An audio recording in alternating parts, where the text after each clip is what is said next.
Assalamualaikum warahmatullahi wabarakatuh. Al-Fatihah ila hadratin Nabi Mustafa Sayyidina Muhammad sallallahu alaihi wasallam wa ila azwajihi wa dzurriyyatihi wa ashabihi wa ikhwani minal anbiya wal mursalin shalawatullah wa salamu alaihi wa alaihim ajma'in wa tabi'in wa tabi'it tabi'in wa man tabi'ahum bi ihsan ila yaumil wa jami' sufi wal muhaqqiqin mufassirin wal ulama al-amilin wasyidiqin wa syuhada wa sholihin wa ila arwah jami'i awliya'il kaun wa awanihim radhiyallahu anhum ajma'in thumma ila arwah abaina wa ummahatina wa amwatina wa amwatikum wa amwatil muslimin amma kafa wa nakhusu khususan sahibul kitab al-madrusah wa ila kay sore alwi wa ila kusratullah wa ila abi syai'unan wa usuli wa furu'ihim an Allah wa sahbir rahmah wal maghfirah li darajati min jannah wa fa'ana min barakatihi wa asrarihi wa alumihi wa ala man wa sallallahu salihatin salihah wa ila hadratin nabil mustafa al-fatihah. A'udzu billahi minasyaitonir rajim. Bismillahirrahmanirrahim. Alhamdulillahi rabbil alamin arrahmanir rahim maliki yaumiddin. Iyyaka na'budu wa iyyaka nasta'in. Ihdinas siratal mustaqim. Shiratal ladzina an'amta 'alaihim ghairil maghdubi 'alaihim waladdallin. Amin. Alhamdulillah wassalatu wassalamu ala Rasulillah Sayyidina Muhammad bin Abdillah wa ala alihi wa sahbihi wa mawalah amma ba'du. Kita lanjutkan pertemuan kita ya, pembahasan kita yang kemarin lusa kita bahas masalah tayamum ya, syarat-syarat tayamum, tapi masih kita bahas tentang 3 ya. Kita review sedikit. Jadi syaratnya tayamum tadi itu ada 5. Yang pertama karena ada uzur, sebab bepergian atau sebab sakit. Yang kedua masuknya waktu. Itu sudah saya terangkan kemarin ya. Yang ketiga yaitu mencari air. Mencari air ini nggak moro-moro golek banyu ngono, ndak moro-moro ndak ada air ya, harus cari dulu. Nah, cari kemarin ada 3 tahapan ya. Yang pertama ada batasan ghaus, hadul ghaus. Misalnya ada tanah datar gitu ya, kita ini berteriak minta tolong. Ghaus itu artinya apa? Minta tolong ya. Jadi kira-kira kalau tanah datar itu kita berteriak minta tolong, tolong. Kira-kira berapa meter? 200 meter kedengaran ya. Nah, 200 meter kedengaran. Nah, itu batasan daripada hadul ghaus. Ada lagi hadul qurub. Nah, waktu apa itu batasan dekat. Batasan dekat. Nah, batasan dekat itu kira-kira 1,5 mil. Jadi kira-kira 2 kilo lah paling enggak ya, 2 kilo lah kira-kira. Kalau 1,5 mil sebenarnya lebih ya, 2 kilo lebih sedikit ya.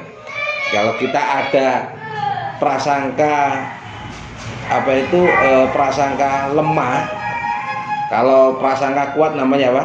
Dzon ya. Kalau prasangka lemah namanya wahm. Jadi kalau misalnya ada prasangka lemah di situ ada, maka kita harus ke situ. Kalau ada prasangka yang lemah tadi itu enggak ada ya sudah enggak apa-apa. Jadi kalau ada, tapi kalau di batasan ghaus yang pertama tadi itu harus cari dulu. Nah, kamoro-moro enggak ada banyune, enggak seperti itu. Nanti harus cari. Terus ada batasan jauh, lebih dari hadul qurub, lebih dari 1,5 mil, walaupun itu ada air banjir di sana, kita sudah nggak wajib cari, sudah nggak wajib ke sana. Usah ada lebat hujannya sampai banjir ya sudah nggak apa-apa, nggak usah mencari ya. Kita teruskan ya. Bismillahirrahmanirrahim. Qala al-musannif rahimahullah taala wa nafa'ana bihi wa bi ulumihi fid dharain amin ya rabbal alamin. Yang keempat wa ta'adzara istimalah, karena ada uzur penggunaannya. Jadi bertayamum itu syaratnya ada 5. Kalau setelah mencari air ada uzur penggunaannya. Jadi misalnya kita ini apa? Ada uzur menggunakan air. Ya sebetulnya ada sih air, tapi kita ini sakit.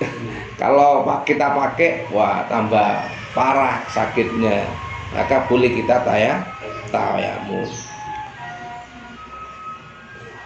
Wa wazahu ba'da qolat, dan diperlukan air tadi itu setelah kita mencari air. Ada air, cuma sedikit.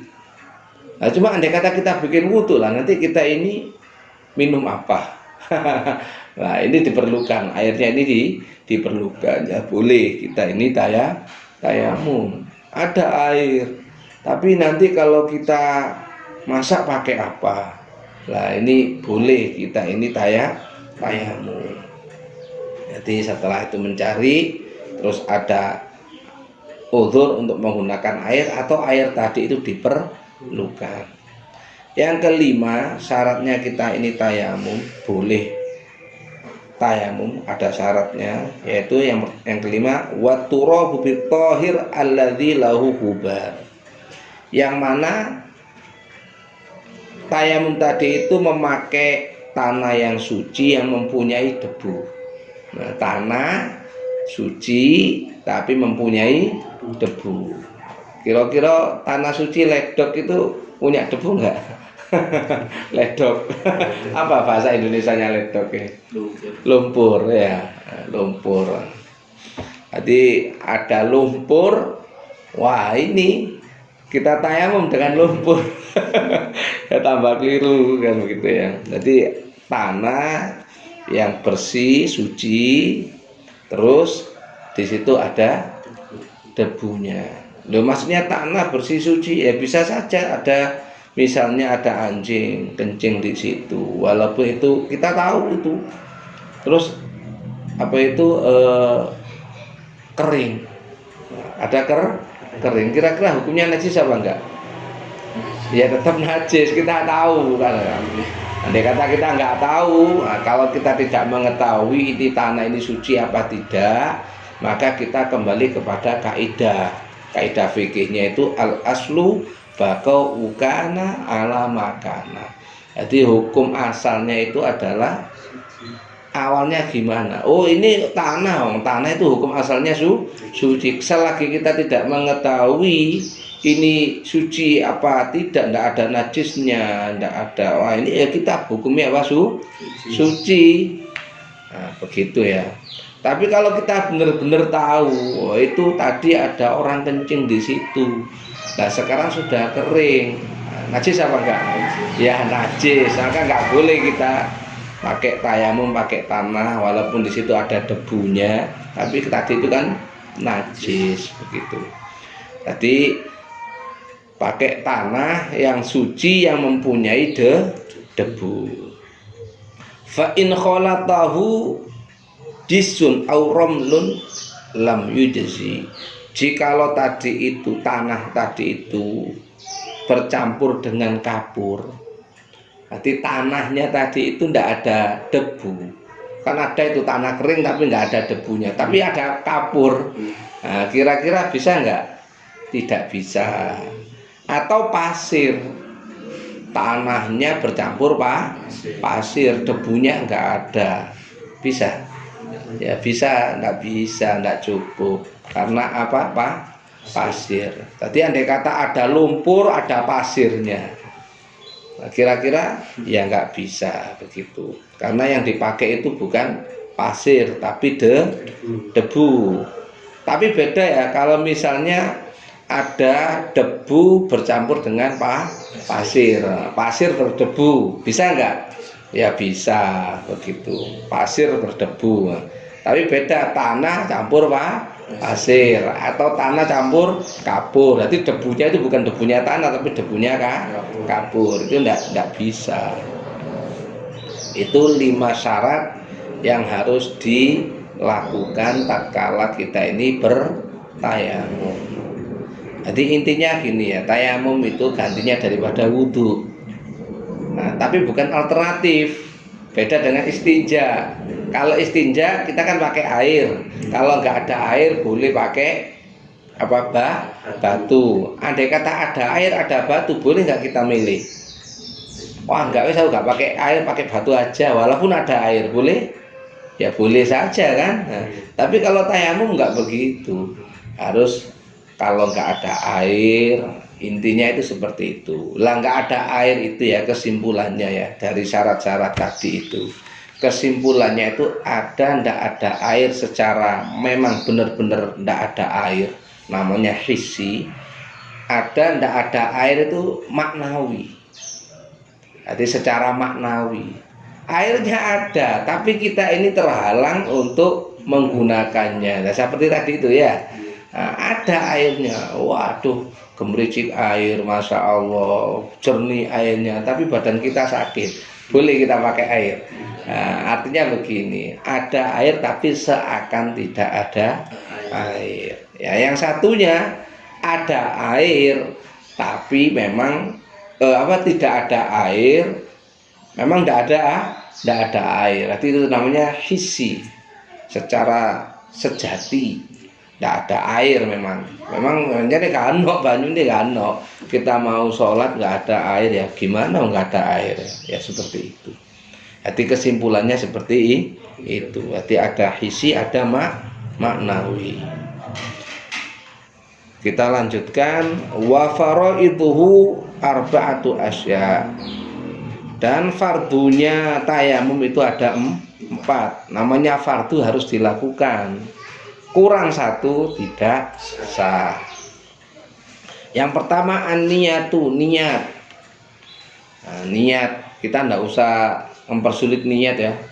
Nawaitu tayamum listibahatis sholah misalnya, ya boleh seperti itu, bagus. Tapi langsung nawaitu tayamum lillahi ta'ala boleh nggak? Boleh saja. Sudah kita niat tayamum ya Allah, kalau niat tayamum lillahi ta'ala boleh ya. Tidak usah ngel-ngel niat begitu ya, tidak usah mempersulit nih niat. Ya walaupun begitu lah, sekarang untuk dulunya sholat ya, kalau kita tayamum memang untuk sholat kan gitu ya, tanpa kita sebutkan untuk sholat aja sudah memang untuk sholat. Tapi andai kata sempurna ya tidak apa-apa. Nah itu tayamum listibahatis sholat begitu. Yang kedua, wa mashul wajhi, mengusap wajah. Ya tentu niat itu di dalam hati. Nah kita lakukan bebarengan dengan kita mengusap wajah, bukan membasuh wajah ya, tapi mengusap wajah. Namanya aja pakai debu ya, masa membasuh. mengusap. Yang ketiga, wamashul yadain ma'al mirfadain, mengusap kedua tangan sampai siku. Jadi mengusap. Yang keempat, tertib. Yang keempat apa? Tertib. Nah seperti itu ya. Dan dilakukan tayamum itu dengan 4 fardu tadi itu dilakukan secara tertib. Tapi hati-hati ya dalam kita praktek ya, karena prakteknya tayamum itu 2 pukulan. 2 pukulan. Kurang berarti tidak sah, lebih tidak apa. Ngerti maksudnya 2 pukulan? Jadi kita ambil tanah yang ada debunya, dan tidak harus banyak. Misalnya kita ambil tanah 1 sendok begitu ya, terus kita ratakan sedikit gitu di satu tempat, terus kita begini, telapak tangan kita pukulkan 1 plek lah begitu ya. Nah baru kita usapkan kepada wajah. Terus kita pukulkan lagi 2 plek lah, ini namanya 2 pukulan. Nggak bisa kita ambil cuma 1 aja plek begini, terus ngono wajah dan tangan cuma nggak bisa. Harus 2 pukulan, 1 pukulan untuk wajah, 1 pukulan lagi untuk tangan. Wah Ustaz, kan itu mustakmal debunya misalnya ya. Tahu nggak maksudnya mustakmal debunya? Banyak orang salah paham tentang masalah mustakmal debunya. Yang dimaksud debunya mustakmal itu maksudnya yang jatuh dari yang jatuh dari usapannya. Jadi bukan yang diambil. Jadi misalnya kita ada tanah, walaupun nggak banyak 1 sendok, kita ratakan di satu tempat, kita ambil 1 plek begini ya. Nah terus kita usap wajahnya. Setelah kita usap wajahnya, ada yang jatuh, itu namanya mustakmal. Terus kita ambil lagi pada 1 tempat, ya nggak apa-apa. itu bukan mustakmal. Yang mustakmal itu yang jatuh atau yang telah kita pakai. Misalnya satu pukulan terus kita usap ke wajah, belum rata, terputus. Nah setelah terputus kita nggak ambil lagi tapi kita teruskan, boleh nggak? Itu namanya mustakmal. Jadi begini, satu pukulan kita usap ke wajah, dapat separuh, putus, tangannya lepas, kan ada masih yang sisa di separuh telapak tangan kita teruskan. Nah setelah lepas kita teruskan, nah itu tidak boleh. Itu namanya apa itu mustakmal ya. Karena apa? Tadi sudah dipukulkan, sudah diusap, terputus, terus diteruskan. Nah tidak boleh, harus satu sampai selesai. Pun juga tangan juga begitu. Kita misalnya ambil satu pukulan, kita gosok, nah begini, nah, terus putus, ya kita ambil lagi. Lo kan lebih dari 2 kali, ya enggak apa-apa. Walaupun 3 kali, 4 kali enggak apa-apa. Jadi seret, putus, ambil lagi, seret, putus, ambil lagi, enggak apa-apa. Tapi kalau seret ambil, terus kita usapkan. Setelah diusapkan begini, terus putus, kita teruskan. Wah. Nah ini namanya mustakmal, kan sudah dipakai. Tadi kan sudah dipakai. Terus putus, diteruskan aja. Ya itu namanya mustakmal. Jadi harus ambil lagi. Jadi yang sudah dipakai itu namanya mustakmal. Bukan kita mengambil pada sumbernya. Sumbernya ada debu, tapi yang sudah kita pakai, putus, diteruskan. Nah kalau sudah putus, kan sudah dipakai, ya ambil lagi, pukul lagi ke tempat tanah. Bisa dipahami ya? Nah, kira-kira seperti itu ya. Jadi ambil, walaupun lebih dari 2 kali tidak apa-apa. Adapun prakteknya biasanya untuk rapi itu begini. Biasanya satu telapak, separuh telapak debu itu untuk begini, untuk yang satunya, untuk apa? Yang atas itu ya. Terus kita putar begini. Nah, sampai akhirnya putus di ujung ibu jari. Terus di telapak yang satunya kan ada. Nah, itu biasa untuk rapi begitu. Boleh nggak andai kata kita begini, kita ambil, kita gosok-gosokkan begini? Boleh. Ambil, kita gosok-gosokkan, kita ratakan. Wah, seperti ini. Asalkan jangan putus ya.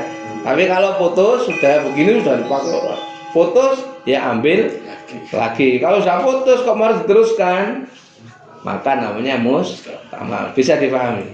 Jadi ambil, terus gosokkan, usapkan. Walaupun digosok-gosokkan seperti ini, asalkan jangan putus. Kalau putus, ambil tanah lagi. Kalau tidak ambil, diteruskan, maka menjadi mustakmal. Bisa dipahami? Ya, seperti itu ya. Itu tentang fardunya daripada tayamum. Wa sunanuhu, salah satu asya, tentu ada sunahnya. Apa saja sunahnya? Yang pertama at-tasmiyah, yaitu membaca bismillah. Jadi sebelum kita melakukan bismillah dulu. Yang kedua taqdimul yumna 'alal yusra, mendahulukan yang kanan atas yang kiri. Yang ketiga wal muwalah. Muwalah itu apa bahasa Indonesianya? Terus menerus itu, nuli-nuli bahasa Jawanya. Jadi misalnya kita usap sekarang ya di lawan wajahnya. Kita usap tangannya di bedali, boleh nggak? Boleh, karena itu sunnah. Itu apa? Sunnah. Jadi kita, wah ini ada debu cuma sedikit, satu pukulan di mana? Di lawan. Terus satu pukulan lagi di bedali ya. Ya boleh, tapi kita tidak mendapatkan kesunahan. Yang sunnah itu yang langsung nuli-nuli, artinya nuli-nuli terus mualah. Jadi setelah wajah ya terus kita teruskan dengan apa? Dengan tangan. Bisa dipahami ya. Nah, seperti itu. Tapi ya cek kober nih. Satu wajah di sini, satu tangan di mana? Di bedali. Ya kok cek kober ini. Ya seperti itu. Ini bisa dipahami ya tentang kesunahan ya. Sekarang kita lanjutkan dengan waladzi yubtilut tayamum bisalah sati asya. Yang membatalkan tayamum itu ada di 3. Apa saja? Yang pertama maaf tolal wudu, yang membatalkan wudu. Kalau kita kencing, kita ngentut lah, itu kita sentuhan laki dan perempuan, ya semuanya membatalkan wudu. Itu juga membatalkan tayamum. Yang kedua ar-riddah, murtad. Kalau wudu murtad batal enggak? Tidak. Tapi kalau tayamum murtad batal. Hampir jarang ini ya, hampir jarang ya. Orang wudu terus murtad. Terus mari ngono sudah dia syahadat lagi. Punya wudu apa enggak? Masih punya wudu, terus dia sholat boleh. Tapi kalau tayamum murtad maka dia harus tayamum lagi. Kenapa? Karena murtad itu membatalkan tayamum. Yang ketiga ru'yatul ma' fi ghairi waqti sholat, melihat air di dalam waktu yang bukan waktu sholat. Ya tadi itu kan intinya begini ya. Tadi itu tidak ada air secara hisi, yang memang nggak ada, benar-benar nggak ada. Ada yang secara maknawi. Lah kalau secara secara hisi kita melihat air ya udah batal tayamum kita, kan gitu lah. Tapi kalau secara maknawi, misalnya secara maknawi itu artinya ada air tapi seakan-akan tidak ada air. Misalnya air tadi itu kita terhalang untuk memakainya. Nah, kira-kira batalnya gimana? Ya tentu kalau hilangnya sebab. Andai kata kita ini sudah tayamum karena kita ini sakit. Nah, sekarang kita sembuh, boleh nggak tayamum? Mau ada air kok, ya hilangnya sebabnya sakit. Nah, sakitnya hilang maka kita sudah nggak boleh tayamum dan otomatis batal tayamumnya. Atau misalnya begini, ada di kolam depan rumah kita, di situ ada binatang buas. Biasa ya di apa itu di fikih itu biasa dicontohkan itu ada binatang buas gitu. Kita mau wudu di situ, takut apa enggak? Ya takut, kita ke situ diterkam gitu, gitu ya. Nah, karena seperti itu maka ada air tapi seakan-akan tidak ada air. Nah, terus kita tayamum. Setelah kita tayamum, ternyata hewannya pindah. Batal enggak tayamum kita? Ya batal, karena apa? Hilangnya sebab. Bisa dipahami ya. Nah, seperti itu. Itu tentang masalah batalnya tayamum. Kira-kira ada pertanyaan? Sudah selesai pembahasan tayamum? Tidak ada. Gimana? Terus apa? Sudah cukup. Ya, saya selesai ya. Insya Allah nanti pada pertemuan berikutnya kita akan membahas tentang Shahibul Jabirah. Jadi andai kata kita ada luka, bagaimana cara wudhu kita? Begitu ya. Kalau kita ada luka, kita balut, ternyata kita mimpi basah misalnya. Wah, bagaimana ini? Gitu ya. Nah, kita bahas insya Allah di pertemuan berikutnya. Mudah-mudahan manfaat. Billahi taufiq wal hidayah. Wassalamualaikum warahmatullahi wabarakatuh.